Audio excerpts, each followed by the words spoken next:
How about your colleagues, living or dead? Are there any things they've made that you wish you had done? Oh my God, there sure are. I would just as soon have written anything that Steve wrote. Steve Sondheim. Yeah. I think Stephen Sondheim has an ability to create a sort of crowd-pleasing number when he wants to. I'm not sure he always wants to do it. I think he finds it a little condescending to do it, but he knows how to do it if he wants to. The music must be of high quality.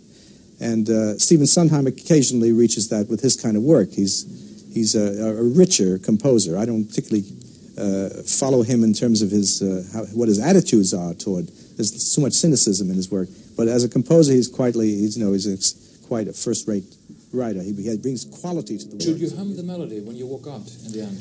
Quite often you hum the melody when you walk out because you were humming it when you walked in. Most melodies that are hummable when you walk out are highly influenced by other melodies.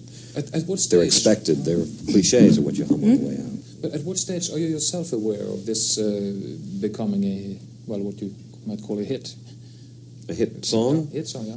Well, I've only written one hit song, so I'm not the person to ask. And that was a fluke. It became a hit 2 years after the show had opened. Yeah. Hits are created. They're no longer such a thing, you know. The hits nowadays have to do with pop music. They have to do with performers and performing groups who write and perform their own material. Very few hit songs have come from shows. And so you're not looking maybe for that? Maybe 2 or 3 every 5 years. No, well, you can't look for it, and I've never been interested in it anyway. No. Pop music is something that never interested me even in my when I was a kid. Now, as to the story, how does one select a winner? Trends are always post facto. You can only spot a trend after it's happened. I mean, people say they spot trends as they're going on. Nobody does. Nobody knows where anything goes. One sees it later on. You look back and you say, in the 40s, in the 50s, in the 60s, such and such happened. Anyway, I hope there's no trend because for me, what is fun about art of all sorts, including commercial, is its variety. And if there's a trend, which often happens, if a musical is enormously successful, then a lot of musicals are like that for a while. Mm-hmm. After Oklahoma, there were a lot of Western musicals for a short while.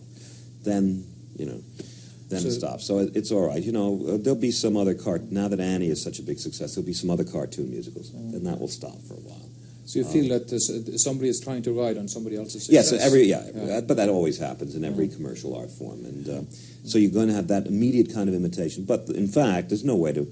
I hope there's no trend, and young writers are going to have their own ideas and do things that are quite different than anything that we established writers have done, and that's what will keep it alive. If they imitate us, I'll be very, very unhappy. I want them to be influenced by what they think is good from what they see. Because that's the way I was, but to imitate, no, absolutely not. Imitators, it seems to me, now that I think of it, are either very young writers or middle-aged writers. I think in between they don't imitate so much. Sondheim så visst ingen publikumsfrie. Han vet hva han vil, han går sine egne veier og har sine meningers mot. Han debuterte vel egentlig i West Side Story som tekstforfatter, og det bør forklare at opphavsretten som regel tredelt når man da holder koreografen utenom. Det gjelder